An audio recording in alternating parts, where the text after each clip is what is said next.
After a severe vehicle crash, I requested her to come get me from the emergency room. She responded, "Apologies, I'm having lunch with my guy best buddy, unable to simply depart." I messaged back, "All right." What the law enforcement agent said to her as they neared her spot at the eatery altered the whole vibe of her meal with her companion. You discover plenty about individuals during an emergency. I understand this since I'm an emergency medical technician. I witness folks during the most terrible moment of their existence, each and every day. I observe their responses, how they handle one another when the alarms are blaring and everything is collapsing. I've observed unknown people clasp hands with those nearing death. I've watched spouses sob over their hurt partners. I've witnessed the finest aspects of human nature amid the direst circumstances. And then there was my partner, Sarah, and an auto wreck that revealed the complete reality of her personality. We had been a couple for a couple of years. We resided in my flat, a spot I'd labored intensely to secure. On the outside, matters seemed fine. She was lively, attractive, and the center of attention at gatherings. I was the reserved, dependable type. I believed we complemented each other well. I offered the serenity and she brought the thrill. The sole genuine source of tension was her male closest pal, a fellow called Marcus. Marcus was a wealthy heir who operated as an advisor, which appeared to involve dining at fancy spots multiple times weekly and giving unrequested opinions. Sarah and Marcus were always together. Their connection was, as she constantly put it, unique. They shared private humor I never joined, and their messaging exchanges were ongoing and hidden. I'm not possessive by instinct. My profession has instructed me to remain composed amid stress. But the intimacy between them always seemed wrong. It seemed as if I was the outsider in their duo's tale. Nevertheless, I had faith in her. I opted to accept her claims that they were merely pals. That faith was brutally and forever destroyed last Wednesday. I was heading back from an extended work period. It was pouring heavily. A youngster in a modified Honda ignored a stop signal and smashed into me directly on the operator's side panel. It was a fierce collision. The surroundings became a turbulent jumble of grinding steel, breaking pains, and the nauseating crumple of my automobile crumpling around me. The following memory is of my coworkers, my peer EMTs, extracting me from the debris. I was secured to a spine board, my skull was throbbing, and my left limb was certainly fractured. While they were placing me into the rescue vehicle, a law enforcement agent I recognized, a solid officer named Tom, bent in. "Hey buddy," he stated, his expression serious. "Your automobile is wrecked. We're arranging for it to be hauled away. We require an urgent contact to alert regarding the incident and the car's whereabouts. Whom should we reach?" "My girlfriend, Sarah," I succeeded in uttering despite the agony. I provided her contact info. The journey to the ER was hazy. They removed my work attire, administered strong analgesics, and began examinations. Radiographs verified it. A straightforward fracture in my left upper arm bone and a medium head injury. No inner hemorrhaging, fortunately. I was battered, covered in contusions from top to bottom, but I would recover. Following roughly 60 minutes, a caregiver entered. "We've attempted contacting your urgent contact, Sarah, several times," she mentioned. No response. "Is there another individual we can notify?" My spirits dropped. No reply. I knew precisely her location. It was Wednesday. Wednesday was her regular extended midday meal with Marcus. I retrieved my device using my uninjured hand. My display was cracked, yet it functioned. I dispatched a message. "Hey, I've experienced a serious auto mishap. I'm at the ER in Mercy Hospital. My limb is fractured. Could you arrive to collect me? Vehicle is destroyed." I awaited. Shortly after, the trio of small indicators showed. Then her answer. It was a communication that would transform my entire future path.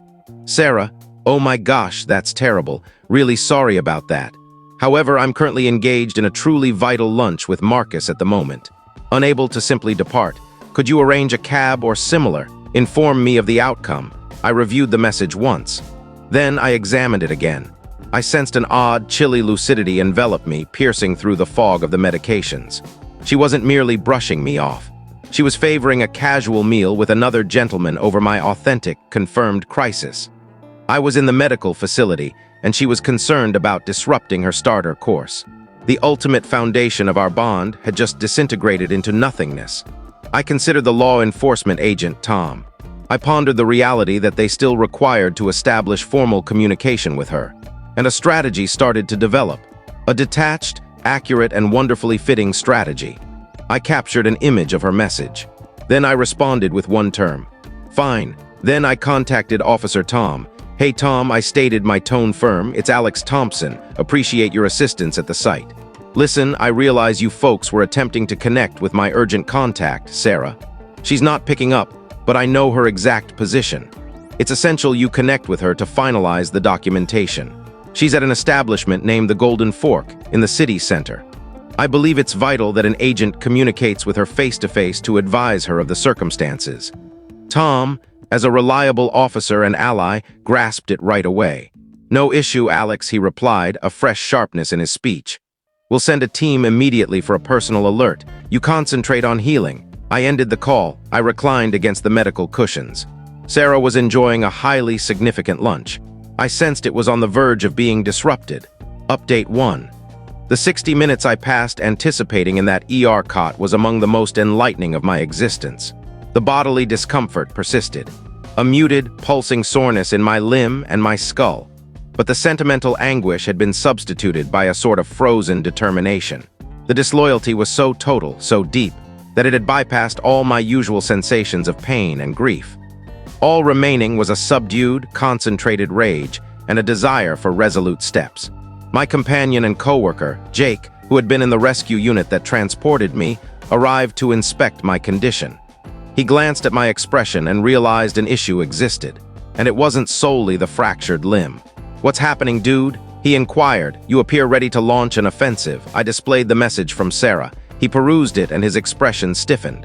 You're joking, he remarked, his tone hushed. She selected a meal over this with that Marcus fellow? She did, I affirmed. So what's your plan? He questioned.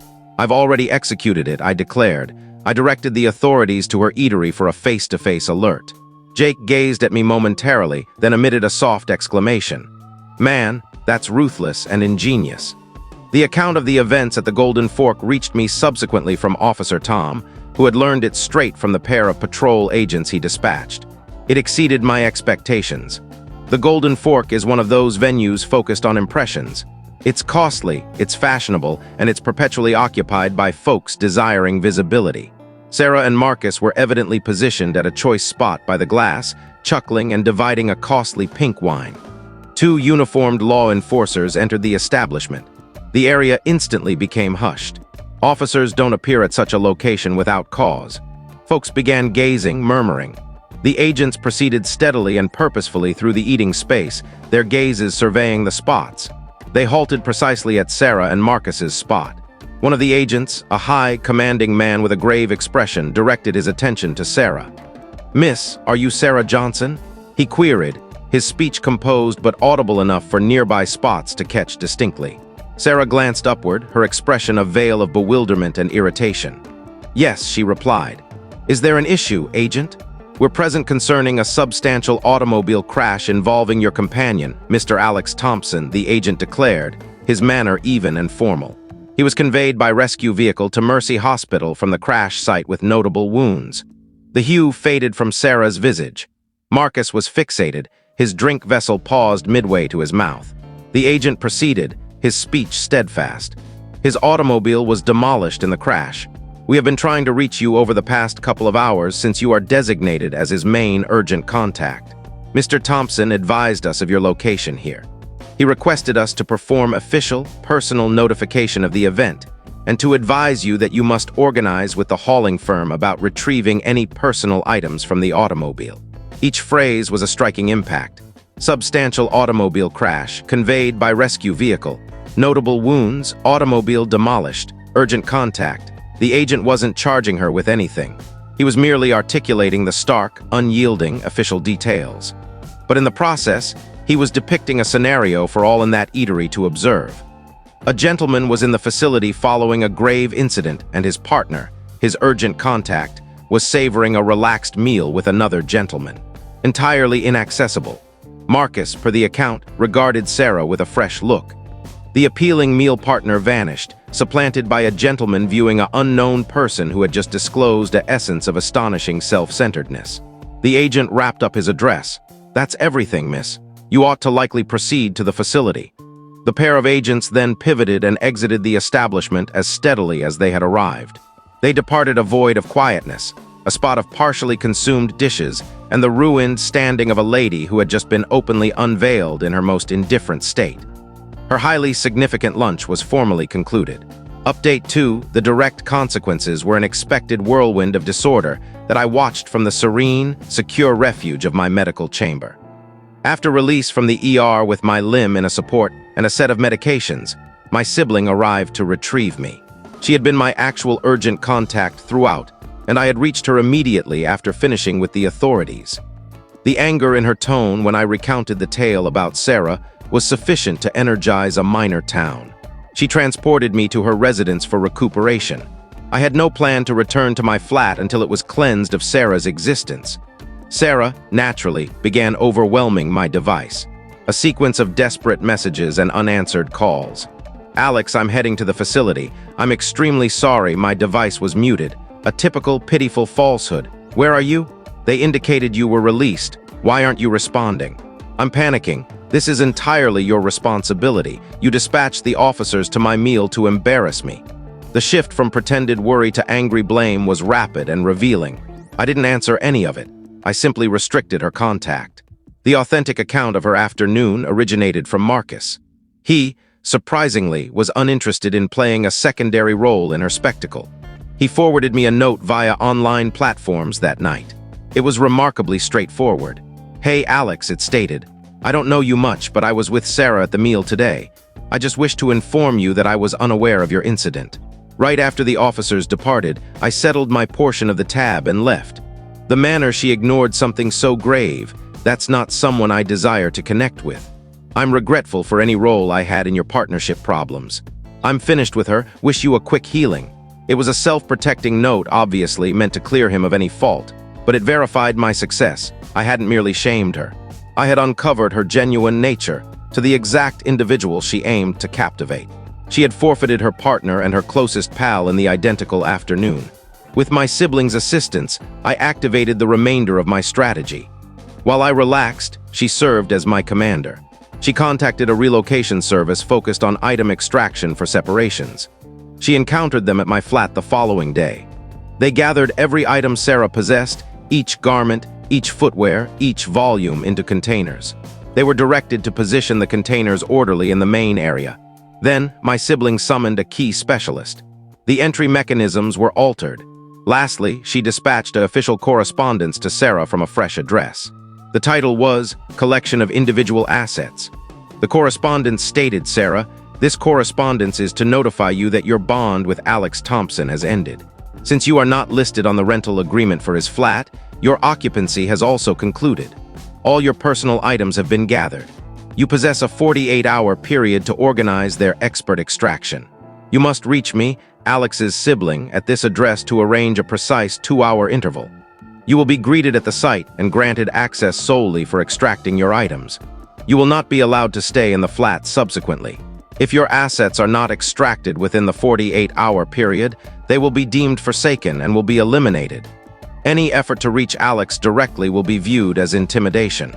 It was impersonal, it was lawful, and it was conclusive. She had forsaken me during my time of necessity. I was now handling her with the identical detached operational separation. Final update. It has been 7 months since the incident. My limb has mended. The head injury is a far-off recollection, and my existence is fortunately marvelously peaceful. Sarah, as directed, organized with my sibling to collect her items. The account I received was that she appeared with her dad, appearing gloomy and beaten. She uttered nothing throughout. She merely guided the relocators her dad had employed, removed her containers, and placed the key on the surface. The communal repercussions for her were, from reports, total. The tale of the officers appearing at the Golden Fork turned into a famous bit of chatter in her group. It was a narrative without positive interpretation. Nobody could justify her behavior. She was the lady who picked a midday meal over her partner in the ER. Her efforts to depict me as a scheming antagonist failed dramatically because the fundamental facts were so condemning. She forfeited most of her acquaintances, not due to loyalty to me, but because they were ashamed to link with her. She attempted to contact me roughly a month back. A lengthy, wandering correspondence packed with justifications and false regrets. She claimed she had freaked out. She claimed she wasn't reasoning properly. She claimed Marcus had exerted much influence on her. It was an expert display in responsibility evasion. She ended by stating she longed for me and the reliable existence we shared, and that she had absorbed the teaching. I didn't answer. I merely established a fresh sorter in my correspondence to direct anything from her source straight to the discard. Her teaching was not my worry. My retribution was not concerning the officers or the communal spectacle. That was merely the conveyance method. The actual retribution was in the subdued, resolute manner I removed her from my existence. She had viewed me as a bother, a secondary figure in her thrilling existence. So I plainly erased her from my narrative. I reclaimed the existence I had constructed, the reliability she had assumed, and I rendered it mine once more, fully and entirely. The most gratifying element is the peaceful awareness that I perceived the reality and responded without delay. A bond is a collaboration, and the primary guideline of a collaboration is that you appear when it matters. She didn't merely flunk the examination. She ignited the examination document and departed chuckling. The expression on her face when the law enforcement agent neared her spot was just the initial outcome. The vacant flat, the quiet device, the existence she forfeited, those were the authentic teachings. She couldn't chance becoming ill prior to her enjoyable journey. Ultimately, I was the one who was healed. I eliminated the illness in my existence, and that illness was her.